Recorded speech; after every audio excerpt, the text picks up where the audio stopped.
afternoon, recruits. My name is Agent Katarn, and today we're going to be going over SCP-004. Object Classification: Euclid. Special Containment Procedures. When handling items SCP-004-2 through SCP-004-13, proper procedure is vital. The items are not permitted to be moved off-site unless accompanied by 2 Level 4 security personnel. Under no circumstances should any other component of SCP-004 be taken through SCP-004-1. The effects of doing so are as yet unknown, and the current cost of experimentation makes further research impractical. Should any of the objects contained within SCP-004-1 breach containment or the facility be breached, the keys must be brought inside and the door closed prior to the activation of Site-62's on-site warhead. Unauthorized removal of keys from the testing area is grounds for immediate termination. Level 1 clearance is required for basic access to SCP-004-1. Level 4 clearance is required for use of SCP-004-2 through 13.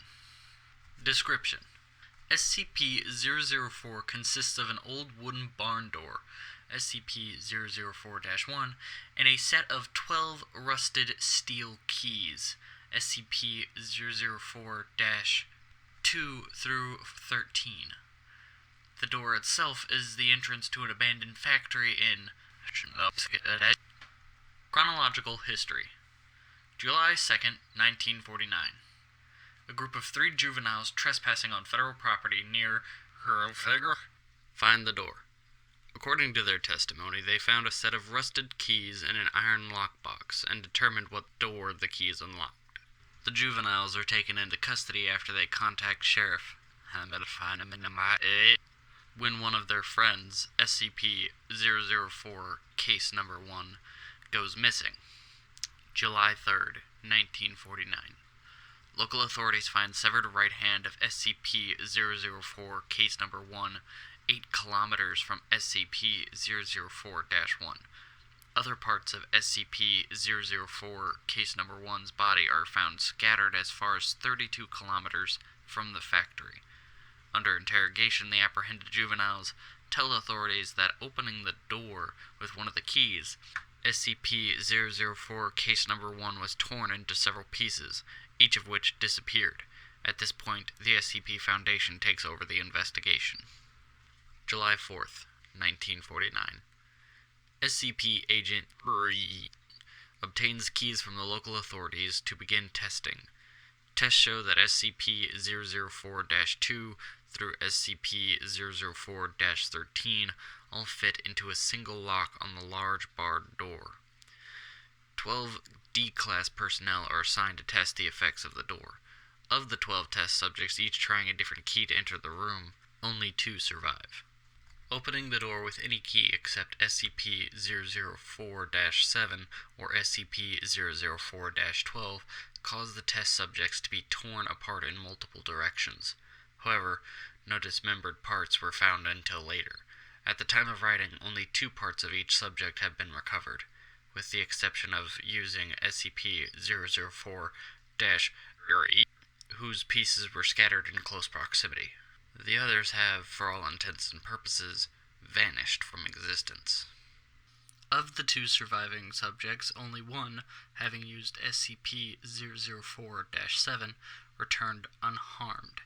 The other came back in near catatonic state, able only to remove himself from the room and then collapse on the floor, and had to be restrained to prevent him from gouging out his eyes. See Appendix A, Mental Health Effects of SCP-004. The subject using SCP-004-7 said that he had entered a large room, impossibly big for the size of the attached building. After his exit, SCP-004-1 was propped open and an armed squad of Level 3 personnel entered. The size of the room is impossible to measure, and the door frame and the individuals in the room are the only part of the room that could be felt or illuminated. July 16th, 1949. The juvenile suspects and Sheriff are terminated. August 2nd, 1949. Is declared a hazardous area due to unexploded ordnance and fences erected in order to prevent civilian ingress. Tests to determine the safety of exposure to environment behind SCP-004-1 begin. December 1st, 1950. Space-time anomalies resulting from exposure to SCP-004 are confirmed. Testing is suspended until further notice. July 2nd, 19... The unaccounted-for remains of SCP-004 Case 1 appear unexpectedly outside of SCP-004-1. Despite being killed decades before, the remains of SCP-004 Case 1 are not decomposed in any manner and are still warm to the touch. Blood remains uncoagulated. The remains are remanded for testing. July 4th, 1950. The unaccounted-for remains of one of the 12 original test subjects appear in similar manner to those of SCP-004 Case 1. The remains have been designated SCP-004 Case 2. Records suggest that both SCP-004 Case 1 and Case 2 used SCP-004 March 21st, 1999. With massive proliferation of nuclear weapons and World War III only years away, construction has begun on a site inside SCP-004-1. The site is to stockpile supplies for person days. April 21st, 1999. Has ordered that the site inside SCP-004-1 to be expanded to include an emergency storage for all mobile SCP specimens and petabyte database for all storage of all SCP data. The facility is now referred to as Site 62. September 25th, 2000. Site 62 is operational. Labs and containment units are complete and can contain the most dangerous specimens. Backup of the SCP database has begun. January 25th, 2001. Due to time anomalies, see space-time anomalies below, all personnel working at Site 62 are now required to reside on the site permanently. Families of personnel are to be informed that loved ones perished in an industrial accident. Cloned bodies have been prepared for funeral. August 14th, 2003. Massive power outage across northeastern United States and through Canada. Due to the initial failure of multiple SCP generators, Site 62 was without power for 53 minutes. During those 53 minutes, those on site were completely without any source of light. They were reported sensing creatures and people, although no abnormal entities could be seen or felt. Selected facility personnel were allowed to read Appendix A, and said the creatures sensed were of humanoid size, but otherwise similar to the massive green creature described. Space-time anomalies. SCP-004 seems to propagate spatio-temporal anomalies. I apologize if I mispronounced that. Personnel leaving the facility report losing time. Those who have been in the site for weeks insist that they had only been in the facility for several days, and records of work completed and supplies consumed support their claims. Other temporal anomalies involve SCP-004-2 through 13, especially the reappearance of SCP-004 Case 1 and SCP-004 Case 2, exactly 3 years after using SCP-004- has been assigned to investigate all aspects of these time anomalies. Spatial anomalies include impossibly large dimensions of the area opened by SCP-004-7. Similarly, the 2003 blackout incident suggests that there exists an alternate plane of existence within the same space that Site 62 occupies. Additional notes. Testing on SCP-004 reveals that 10 of the keys open SCP-004-1 on a dimension where the laws of physics and topology are significantly different than those of our home dimension. Test subjects meeting these hostile conditions are torn apart, their bodies deposited in various locations, only 3 of which have been verified to be on Earth.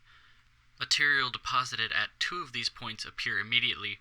Material deposited at the 3rd appears exactly years into the future. The other 7 locations are currently unknown. Current testing focuses on 2 avenues of research. The first is finding ways to survive SCP-004's hostile topologies. The second, data expunged, suggests that SCP-004-2 through 13 may open doors other than SCP-004-1. Appendix A. Mental health effects of SCP-004-12. All Class D personnel using SCP-004-12 return in a catatonic state, unable to speak. Some may have enough energy left to try and claw out their eyes. Out of the 16 subjects, only 4 have survived. Only 1 has regained speech, following long-term psychotherapy. He was able to tell the psychiatrist that he saw a massive green creature, so large that much of its body extended beyond his field of view. He reported an innate fear and sudden recognition as if it were something buried deep in his primal fears, and forced implantation of incomprehensible memories. Subject displays acute anterograde and retrograde amnesia. Appendix B. Additional information. Item number, SCP-004-14. Date of discovery, September 2nd, 1950. Origin of object. Object was discovered elsewhere in a factory area in the previously undiscovered manager's office. Description. Object appears as a large, unvarnished wooden box. The box may be unlocked by the safe key, SCP-004-7, as well as 5 of the unsafe keys. See document SCP-004-1. Upon unlocking SCP-004-14 with SCP-004-7, the box opens automatically on hinges. The volume of the space inside is precisely 5 times greater than that of the outer dimensions imply. Items placed within the box while the lid remains open do not affect the weight or any other properties of the box. When the lid is closed and locked, however, all items inside vanish irretrievably. Personnel locked inside the box are also irretrievable, although losing personnel in this fashion appears to affect significantly the dreams experienced by data expunged. Alright, rookies, you're dismissed.